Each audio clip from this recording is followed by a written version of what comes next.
भिलाई के सुपेला आकाशगंगा के कुछ मोबाइल कारोबारी और इसके आसपास के कुछ और व्यापारी महादेव सट्टा बुक के एजेंट की तरह काम कर रहे हैं, जो इसी साल 13 फरवरी को महादेव सट्टा कंपनी के सरगना सौरभ चंद्राकर की 200 करोड़ वाली शादी में दुबई भी गए थे। उनके विरुद्ध अभी तक ईडी ने कोई कार्रवाई नहीं की है। 2 दिन पहले ईडी ने महादेव ऐप सट्टा कंपनी के दूसरे प्रमोटर रवि उप्पल की रिश्तेदार प्रेरणा उप्पल के नेहरू नगर वाले घर पर जिस तरह दबिश देनी शुरू की है, उससे उम्मीद है आकाशगंगा भिलाई के वो सफेदपोश चेहरे भी बेनकाब हो जाएंगे, जिनकी पूरी जानकारी बिगुल न्यूज द्वारा लगातार दी जा रही है। फिलहाल ईडी की टीम ने महादेव सट्टा ऐप के विरुद्ध भिलाई के अलग अलग ठिकानों पर छापेमारी शुरू कर दी है,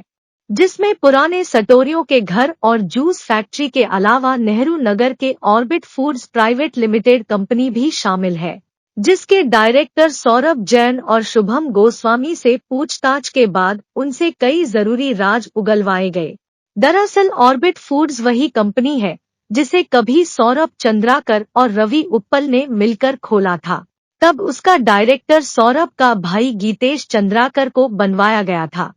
फिलहाल जूस फैक्ट्री की ब्रांच अभी भी भिलाई के सिविक सेंटर और नेहरू नगर में है। फरवरी 2022 में गीतेश चंद्राकर ने अपनी कंपनी सौरभ जैन और शुभम गोस्वामी को बेच दी थी। यहाँ गौर करने वाली बात यह है कि पूरे छत्तीसगढ़ सहित भारत भर के हजारों युवाओं को सट्टे के माध्यम से बर्बादी के रास्ते पर ले जाने वाले महादेव ऐप के सौरभ चंद्राकर ने अरबों रुपए की काली कमाई इकट्ठा करने के बाद अपने माता पिता, भाई गीतेश चंद्राकर सहित लगभग पूरे परिवार को फिलहाल दुबई बुला लिया है। पिछले दिनों ईडी ने छत्तीसगढ़ सहित अनेक राज्यों में छापेमारी के बाद महादेव सट्टा कंपनी के 417 करोड़ रुपए की जब्ती की थी, जिसके बाद इवेंट कंपनी से मिली जानकारी में बड़ा खुलासा हुआ कि सौरभ की अय्याशी वाली 200 करोड़ की शादी में कई सफेदपोश चेहरों को दुबई बुलवाकर जमकर अय्याशी करवाई गई। बिगुल न्यूज ने दुबई जाने वाले भिलाई के अनेक सटोरियों के बारे में पड़ताल की तो कई चौंकाने वाली जानकारियां सामने आई है,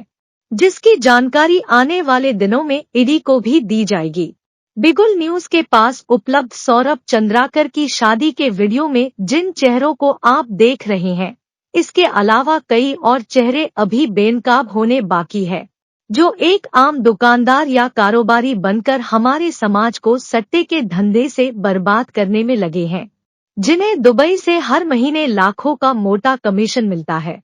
जिसकी जानकारी पुलिस को भी है, लेकिन लंबे समय तक सब कुछ पता होने के बावजूद आज तक उन्हें गिरफ्तार नहीं किया गया है। उम्मीद है ऐसे सफेदपोश चेहरे जल्द गिरफ्तार होकर जेल भेजे जाएंगे। बिगुल न्यूज के लिए राकेश साहू की रिपोर्ट।